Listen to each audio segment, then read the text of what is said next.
Hi అండి, welcome to my channel Krishna's world. ఈరోజు నేను ఈ వీడియోలో చిన్న చిన్న టిప్స్తో పక్కా కొలతలతో సాఫ్ట్గా గులాబ్ జామున్ ఎలా చేసుకోవాలో చూపిస్తున్నాను.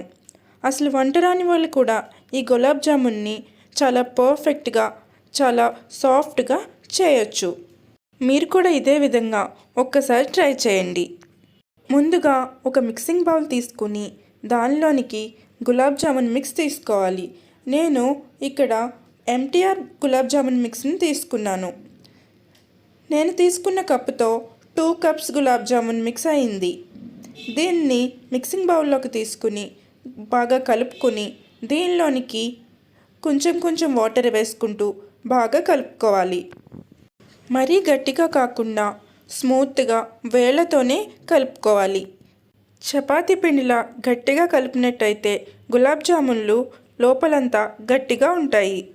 ఇంకా నేను తీసుకున్న 2 కప్స్ ఆఫ్ గులాబ్ జామున్ మిక్స్కి 1/2 కప్ ఆఫ్ వాటర్ అయితే కరెక్ట్గా సరిపోతుంది.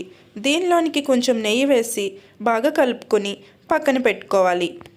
తర్వాత ఇంకొక గిన్నె తీసుకుని దానిలోనికి 4 కప్పుల పంచదార వేసుకోవాలి. 4 కప్పుల పంచదారకి 4 కప్పులు వాటర్ వేసుకోవాలి.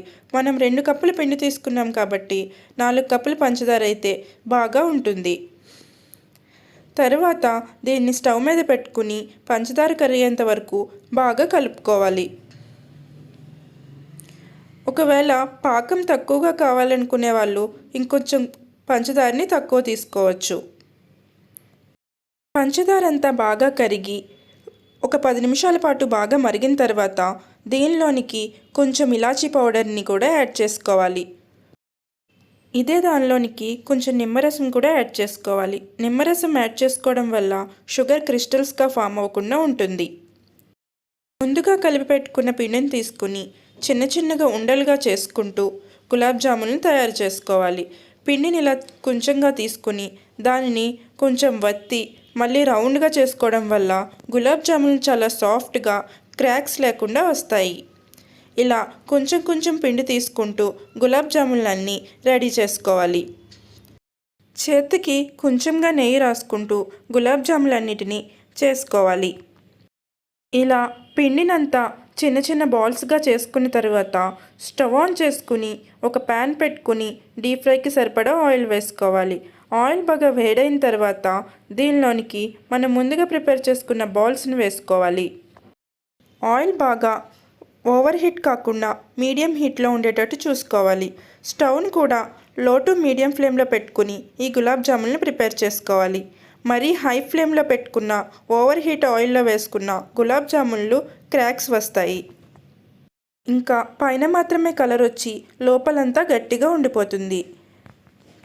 మధ్యలో ఇలా కలుపుతూ పైన ఇలా అంటూ ఫ్రై చేసుకోవడం వల్ల అన్నీ ఈవెన్గా అన్ని సైడ్స్ బాగా ఫ్రై అవుతాయి. ఇవి మంచిగా గోల్డెన్ బ్రౌన్ కలర్ వచ్చేంత వరకు మీడియం ఫ్లేమ్లోనే పెట్టుకుని బాగా ఫ్రై చేసుకోవాలి. ఇవన్నీ బాగా ఫ్రై అయిన తర్వాత వీటిని మనం ముందుగా ప్రిపేర్ చేసుకున్న పాకంలో వేసుకోవాలి. పాకం కూడా చల్లగా అవ్వకుండా వేడిగా ఉన్నప్పుడే వేసుకోవాలి. చల్లగా అయినట్లయితే కొంచెం వేడి చేసుకోవాలి. ఇదే విధంగా మిగతా బాల్స్ని కూడా ఫ్రై చేసుకోవాలి. వీటిని కూడా బాగా ఫ్రై అయిన తర్వాత పాకంలో వేసుకోవాలి. అంతే, ఎంతో టేస్టీగా సాఫ్ట్గా ఉండే గులాబ్ జామున్ రెడీ. మీరు కూడా ట్రై చేసి ఎలా వచ్చాయో కామెంట్ చేయండి. మరిన్ని రెసిపీస్ కోసం నా ఛానల్ని సబ్స్క్రైబ్ చేసుకోండి. Thank you for watching.